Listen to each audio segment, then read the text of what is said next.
Magandang umaga po sa inyong lahat. Magandang umaga po, Padre. Sa ating pong pagdiriwang ng banal na misa ngayong umagang ito, patuloy nating ipagdadasal ang lahat ng mga may sakit. Lalo na po yung mga humihingi ng panalangin sa atin through the National Shrine of St. Padre Pio. Sa kanyang pamamagitan, ating hihilingin na nawa ay tugunin ng Panginoon sa pamamagitan ni Santo Padre Pio ang kanilang kahilingang gumaling hindi lamang ng sakit pangkatawan, lalo't higit sakit pangkaluluwa. Kasabay po ng ating intensyong yan, atin ding alalahanin ang mga mahal natin sa buhay na hindi natin kasama ngayon. Sila'y ating ipagdasal, lalo na po yung mga nawawalan ng pag-asa, yung mga lumalayo na sa Diyos dahil sa kanilang mga pinagdadaanan sa buhay. Sama-sama po tayong magpuri at magpasalamat sa Diyos sa pamamagitan ng pagdiriwang ng banal na misa. Sa ngalan ng Ama at ng Anak at ng Espiritu Santo. Amen. Sumainyo ang Panginoon. At sumainyo rin. Mga kapatid, atin muna pong pagsisihan ang ating mga nagawang pagkukulang. Humingi tayo ng awa at patawad sa Diyos sa ating mga nagawang kasalanan. Inaamin ko Sa makapangyarihan Diyos at sa inyo mga kapatid na lubha akong nagkasala sa isip, sa salita at sa gawa at sa aking pagkukulang. Kaya sinasamo ko sa mahal na Birheng Maria, sa lahat ng mga anghel at mga banal, at sa inyo mga kapatid na ako'y ipanalangin sa Panginoong ating Diyos. Kaawaan tayo ng makapangyarihang Diyos, patawarin tayo sa ating mga kasalanan at patnubayan tayo sa buhay na walang hanggan. Amen.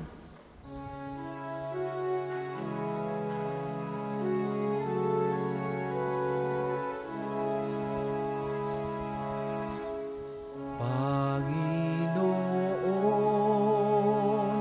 kaawaan mo kami.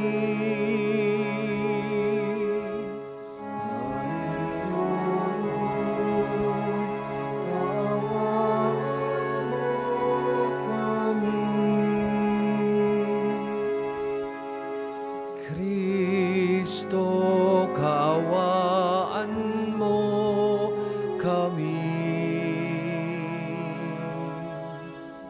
Kristo, kaawaan mo kami. Panginoon, kaawaan mo kami.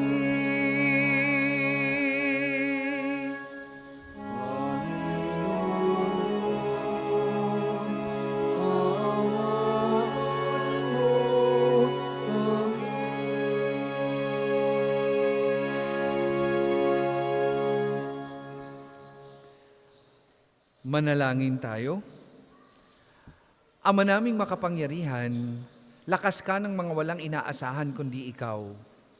Ang pagluhog namin ay iyong pagbigyan, sapagkat kami mga tao lamang, napawang mahihina kapag kami iyong iniwanan. Kaya naman kami lagi mong tulungan upang sa pagtupad ng iyong mga kautusan, ikaw ay aming mabigyang kasiyahan sa aming iniisip at ginagawa araw-araw, sa pamamagitan ng Jesucristo kasama ng Espiritu Santo, magpasawalang hanggan. Amen.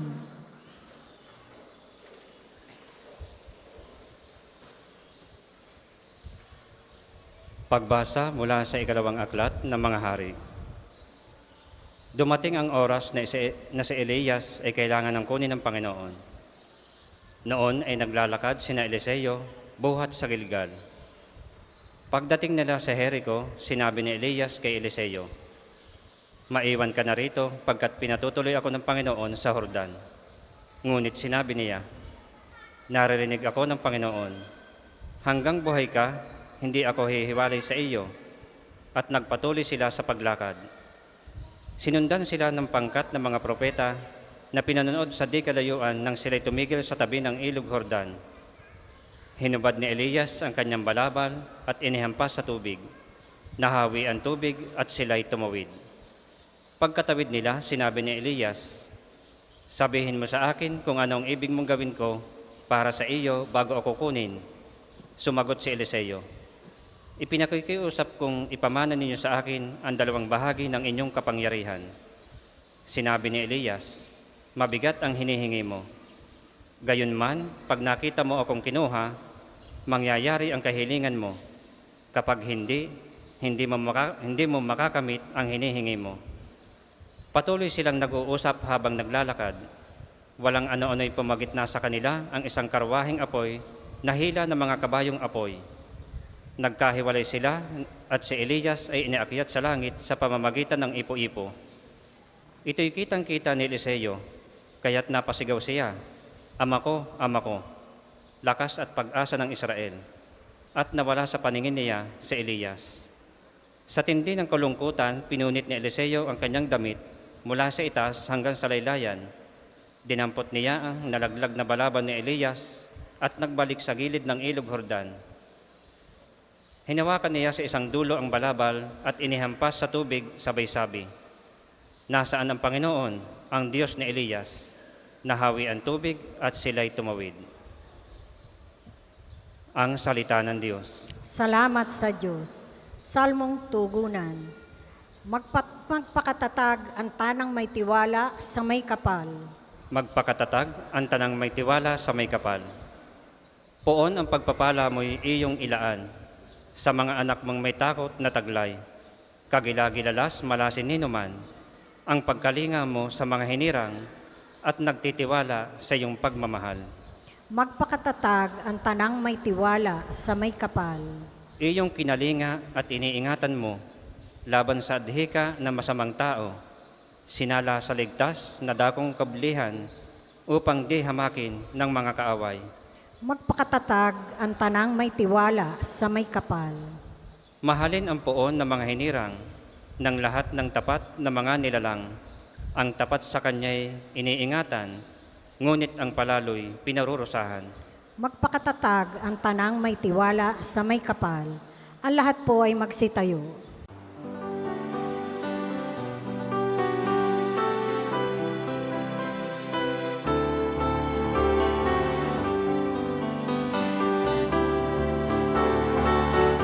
Alleluia, alleluia,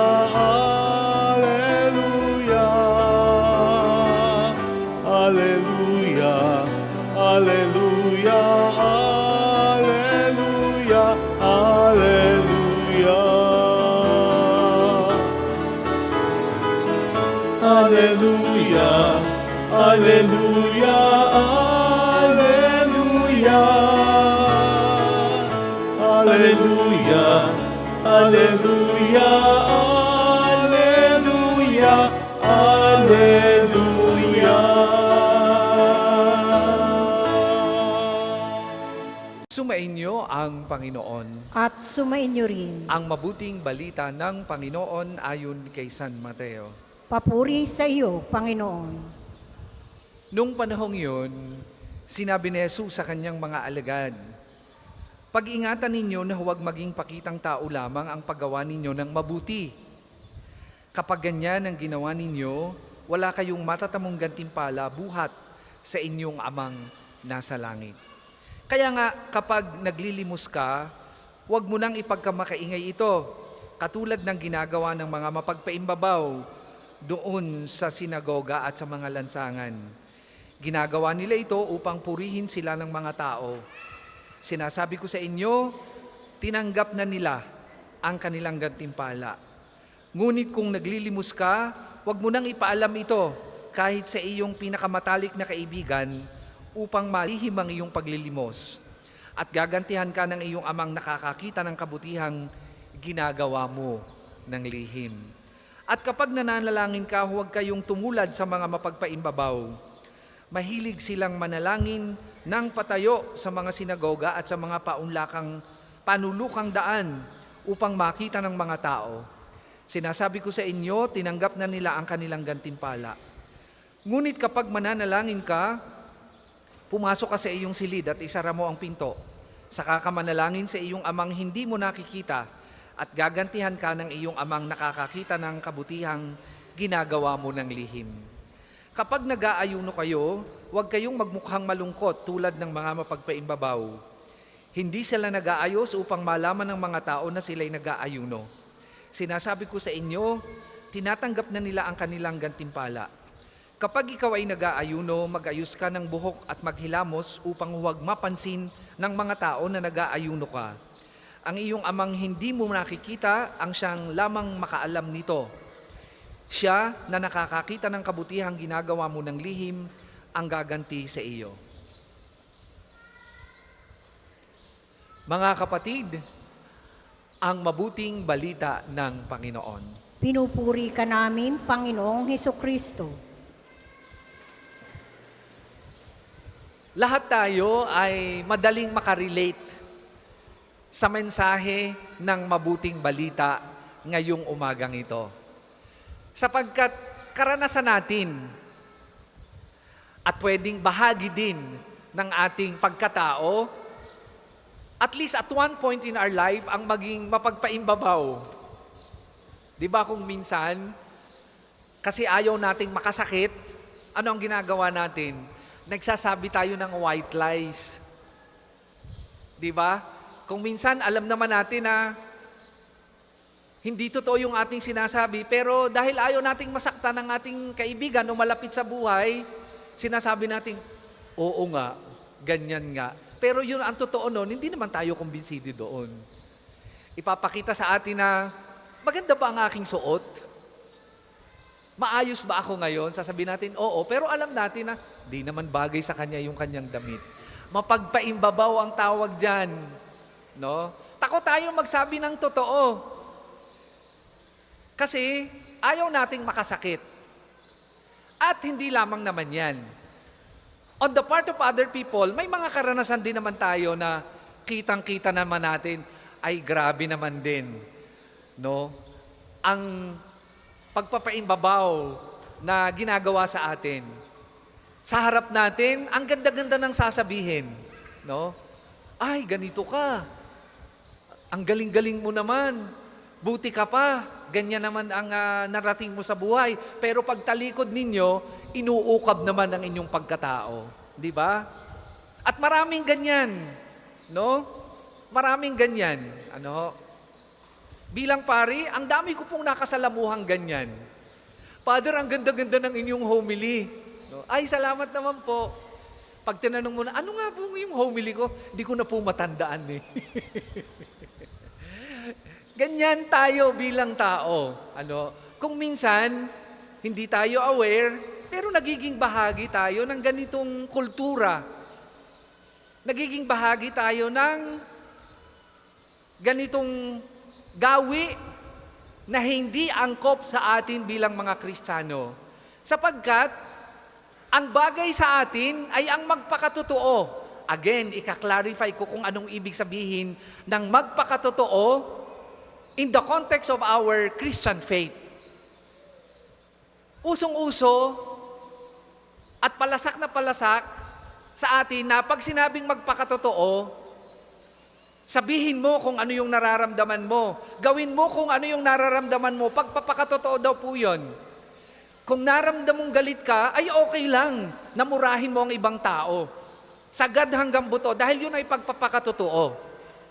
Kung naramdaman mo na meron kang urge sa iyong katawan, lustful thoughts, naramdaman mo yan, ay gawin mo yan sapagkat yan ay pagkatotoo sa iyong pagkatao.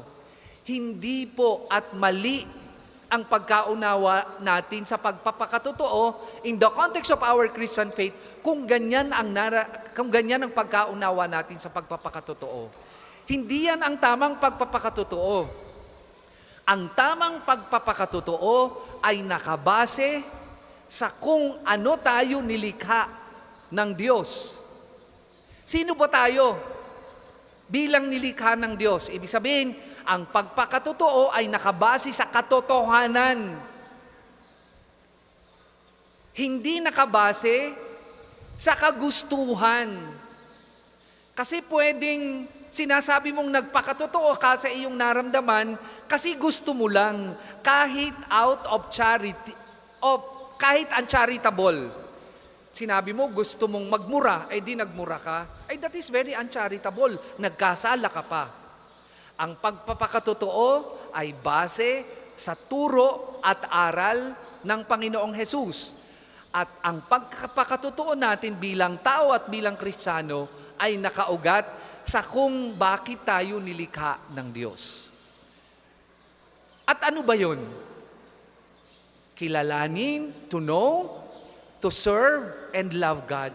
Diyan umiikot dapat ang pagpapakatotoo natin. Kilalanin ang Diyos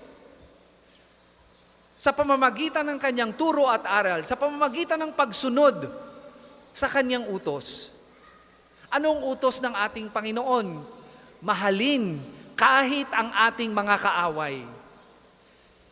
Kapag minura natin ang ating kaaway, kapag gumanti tayo sa ating mga kaaway, hindi pagpapakatotoo yon sapagkat yon ay hindi nakabase sa katotohanan ng paglikha ng Diyos sa atin. Ikalawa, to serve God. Marami na nagpapakita, di umano, ng kagandahang asal, gustong tumulong sa kapwa at walang masama doon. Ang masama ay kapag sa paglilingkod natin, kapag lilingkod mo, sa paglilingkod mo, ang gusto mong itaguyod ay hindi ang Diyos.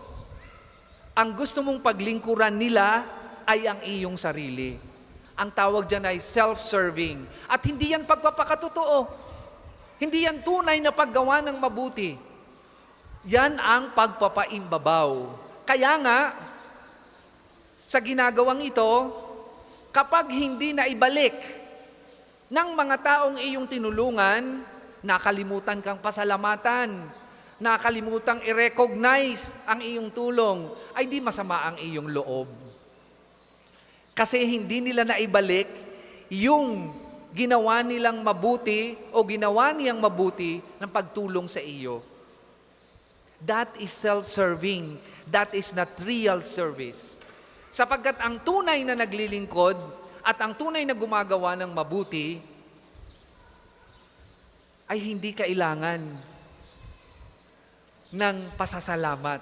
Sapagkat malinaw sa kanya na ang ginagawa niyang yon ay bilang pagbabalik handog sa Diyos. At kapag kaganyan ang pamantayan natin sa buhay, asahan ninyo, palagi kayong masasaktan, palagi kayong mabibigo. Dahil hindi yan ang tunay na paglilingkod at pagpapakatotoo. Ang pagpapakatotoo, ang end ay ang Diyos, hindi ang sarili. Ikatlo, mahalin ang Diyos. Again, let me clarify this word. The most abused word. Ano bang ibig sabihin ng tunay na pagmamahal? In the context of our Christian faith, ang ginamit na salita ng Biblia is agape, na ito'y naririnig nyo na rin na sinasabi ng mga pari. At ano ba yung agape na ito? Ang agape na ito, o yung klase ng pagmamahal na ito, ay yung pagmamahal na katulad ng ginawa ni Jesus sa atin. Yung inialay ang kanyang buhay para sa iba, hindi para sa kanyang sarili, hindi para sa i-glorify ng Diyos, Ama, kundi para magkaroon ng buhay na walang hanggan. Ang iba, tayo yun. Yan ang tunay na pagmamahal. Ang pagmamahal na ang iniisip ay ang kabutihan ng iba. Hindi napapagod, puno ng pag-asa. Kahit ubos na. Dahil hindi ang object ng kanyang pagmamahal ay ang kanyang sarili. Ang isang taong nagmamahal na ang object ay kanyang sarili, napapagod yan at nanghihina. Pero ang isang taong tunay na nagmamahal na ang object ay makitang ang kanyang minamahal, ay nagkaroon ng buhay Kahit siya'y mawalan, patuloy siyang magiging masaya at patuloy siyang magiging malakas basta kita niya na yung kanyang minamahal ay napabuti. Katulad yan ng pagmamahal ng isang ina na nagbubuwis ng buhay at ng kanyang sariling kasiyahan para lang makitang ang anak ay lumaking matagumpay. Ganyan ang pagmamahal na agape. Katulad din yan ng pagmamahal ng isang sundalo na nang makitang mamamatay ang kanyang mga kasamahan dahil sa tinapong granada ng kanyang kaaway, ng kanilang mga kaaway, dinapan yung granada para huwag mamatay ang kanyang mga kasamahan at maipagtanggol ang bayan. Katulad yan ng isang pagmamahal ng tunay na umiibig na kahit masaktan, mahirapan, maubos dahil sa pagmamahal, patuloy na aasa na isang araw magiging mabuti at maayos din ang lahat. Dahil ang object ng kanyang pagmamahal ay hindi ang kanyang sarili, kundi ang Diyos at nakabase sa katotohanan ng paglikha sa Kanya bilang imahe at kawangis ng Diyos. Yan ang ibig sabihin ng pagiging totoo. Kaya ngayong umaga, mga kapatid, yan ang paanyaya sa ating lahat. Masarap magpakatotoo. Dahil ang nagpapakatotoo, payapa ang buhay sa gitna ng kaguluhang nakapaligid sa Kanya. Ang nagpapakatotoo ay hindi nagkakaroon ng takot at pangamba sa gitna ng mga hindi kaya-ayang nangyayari sa Kanyang paligid. Lalo't higit kaya masarap ang magpakatotoo sapagkat ang taong nagpapakatotoo ay may approval ng Diyos. Kung ganito ang ating buhay, sigurado tayo, nakalugod-lugod tayo sa ating Panginoon.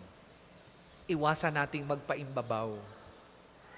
Huwag matakot maging totoo.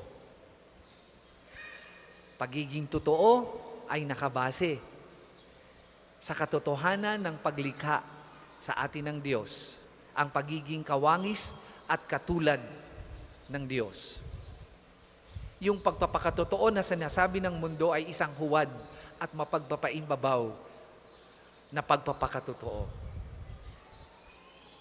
Hinahamon tayo ngayong umagang ito na sundan ang aral ng mabuting balita na nakabase sa kung ano talaga ang paglikha sa atin bilang pagpapakatotoo, bilang mga tunay na anak ng Diyos. Sana huwag tayong matakot na isabuhay ang bagay na iyan. Para po sa mga maghahandog ng sobre, pakihulog na lamang po sa buslo.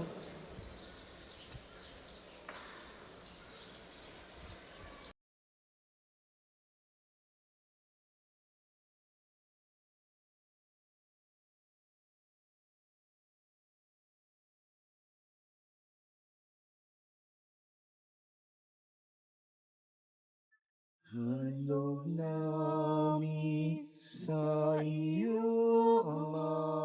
Kapuri-puri ka, Diyos, ang may kasasanlibutan sa iyo, kagandahan loob na nito kami may alay mula sa lupa at naman ang aming pagawaan. Tinapay nito para maging pagkain nagbibigay buhay. Handog ng bayang umasa, sumasamba at nagmamahal sa iyo. Kapuri-puri ka, Diyos, ang may kasasanlibutan sa iyong kagandahang loob na rito ang aming may alay mula sa katas ng ubas at bunga ng aming paggawa. Ang alak na ito para mag-inuming nagbibigay ng Espiritu.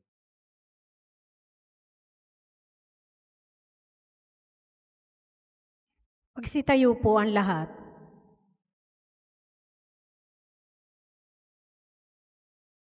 Manalangin kayo mga kapatid upang ang paghahain natin ay kalugdan ng Diyos amang makapangyarihan. Tanggapin nawa ng Panginoon itong paghahain sa iyong mga kamay, sa kapurihan niya at karangalan sa ating kapakinabangan at sa buong sambayanan niyang banal. Ama naming lumikha, kami ginawa mong may angking katauhan na dapat pakanin at pangalagaan, at iyong dinudulutan ng banal na pakikinabang. Ipagkaloob mong kami huwag magkulang sa mga iniuukol mo sa aming kapakanan, sa pamamagitan ni Jesucristo kasama ng Espiritu Santo, magpasawalang hanggan. Amen. Sumainyo ang Panginoon. At sumainyo rin. Itaas sa Diyos ang inyong puso at diwa. Itinaas na namin sa Panginoon. Pasalamatan natin ang Panginoong ating Diyos. Marapat na siya ay pasalamatan. Ama naming makapangyarihan, tunay ngang marapat na ikaw ay aming pasalamatan. Pinagbibigyan mong ito'y aming maihayag kahit na ito'y walang anumang maidaragdag. Sa kadakilaang sa iyo ay likas. Sa pagpupuri namin ang nakikinabang ay kami ring iyong pinakikiharapan sa pamamagitan ng iyong anak na minamahal. Kaya kaisa ng mga anghel na nagsisiawit ng papuri sa iyo, nang walang humpay sa kalangitan, kami nagbubunyi sa iyong kadakilaan.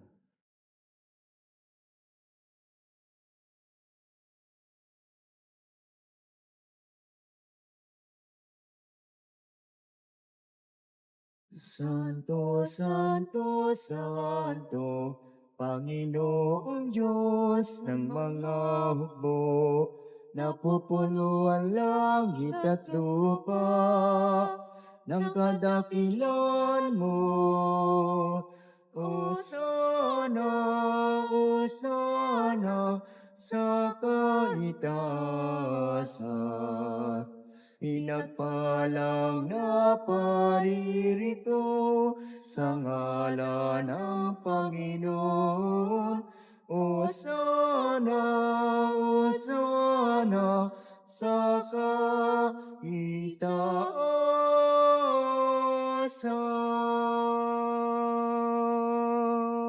Kung hindi po kayo lumuhod, ay manatili pong nakatayo na may paggalang.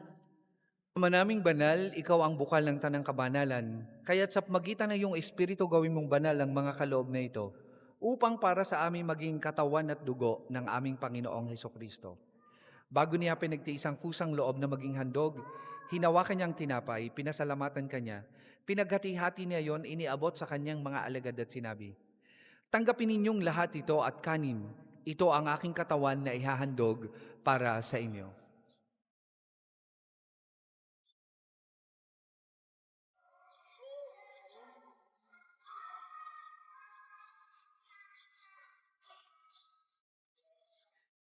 Gayun din naman matapos ang hapunan, hinawakan niyang kalis, muli kanyang pinasalamatan.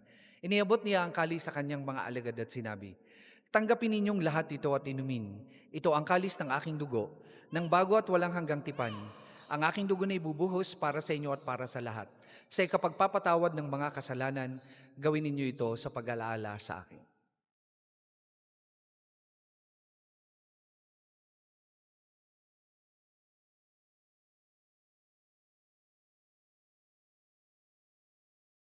Ipagbunyi natin ang misteryo ng pananampalataya. Sa krus mo at pagkabuhay, kami natubos mong tunay. O Jesus, naming mahal, iligtas mo kaming tanan, ngayon at magpakailanman. Ngayon at magpakailanman. Ama, ginagawa namin ngayon ang pag-alaala sa pagkamatay at muling pagkabuhay ng iyong anak. Kaya tiniaalay namin sa iyo ang tinapay na nagbibigay buhay at ang kalis na nagkakaloob ng kaligtasan. Kami nagpapasalamat dahil kami iyong minarapat na tumayo sa harap mo para maglingkod sa iyo.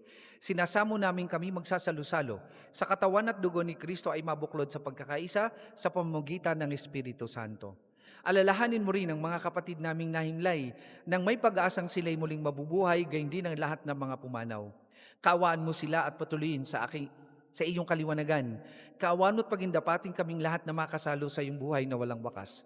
kaisa ng mahal na Birheng Maria na Inang Diyos, ni San Jose na kanyang kalinis-linisang esposo, kaisa ng mga apostol at ng lahat ng mga banal na namuhay dito sa daigdig ng kalugod-lugod sa iyo, may pagdiwang naman namin ang pagpupuri sa ikararangal mo sa magitan ng iyong anak na aming Panginoong Heso Kristo. Sa pamamagitan ni Kristo kasama niya at sa Kanya, ang lahat ng parangal at papuri ay sa iyo, Diyos amang makapangyarihan kasama ng Espiritu Santo, magpasawalang hanggan. Amen, amen, amen. Amen. Amen, amen, amen.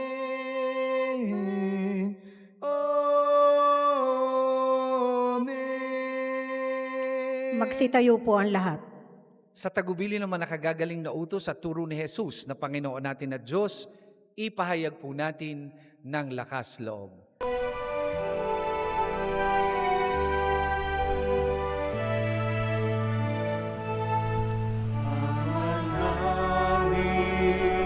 Sumasalangit ka, sambahin ang ngalan mo.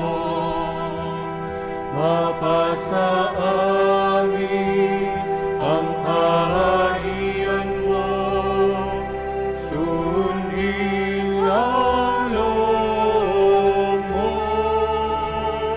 Dito sa lupa, parang sa langit, bigyan mo po kami ngayon ng aming kakanin sa araw-araw at paglawarin mo kami sa aming mga sala para na pagpapatawad namin sa nagkakasala sa amin. At huwag mo kaming ipahintulot sa tukso. Pagyadyan mo kami sa lahat ng masama. Hinihiling namin kami adya sa lahat ng masama, pagkalooban ng kapayapaan araw-araw, iligtas sa kasalanan at ilayo sa lahat ng kapahamakan. Samantalang aming pinananabikan ang dakilang araw ng pagpapahayag ng tagapagligtas naming si Heso Kristo. Sapagkat iyo ang kaharian at ang kapangyarihan at ang kapurihan magpakailanman. Amen. Panginoong Hesukristo, sinabi mo sa iyong mga apostol, kapayapaan ang iniiwan ko sa inyo, ang aking kapayapaan ang ibinibigay ko sa inyo. Tunghayan mo ang aming pananampalataya at huwag ang aming mga pagkakasala. Pagkalooban mo kami ng kapayapaan at pagkakaisa ayon sa iyong kalooban, kasama ng Espiritu Santo, magpasawalang hanggan. Amen. Ang kapayapaan ng Panginoon ay lagi pong sumainyong lahat. At sumainyo rin. Magbigayan po kayo at maghangad ng kapayapaan sa isa't isa.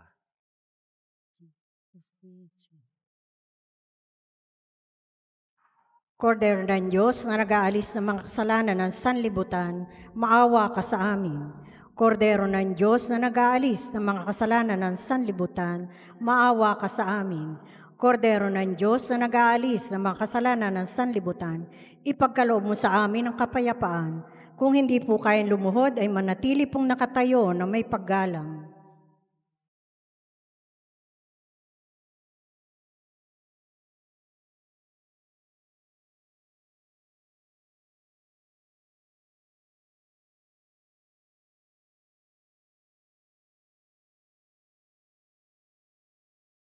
Mga kapatid, ito ang kordero ng Diyos.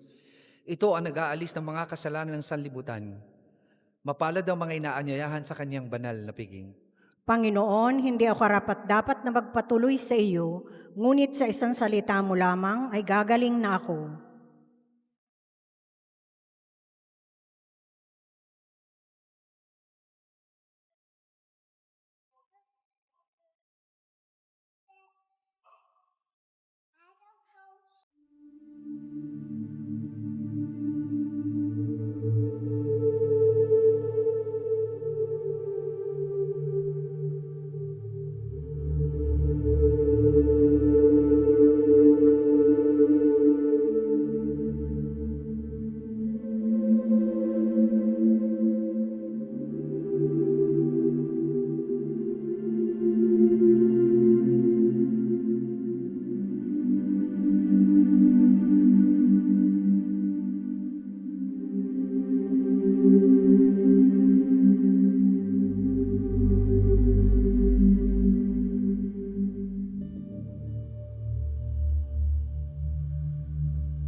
Manalangin tayo.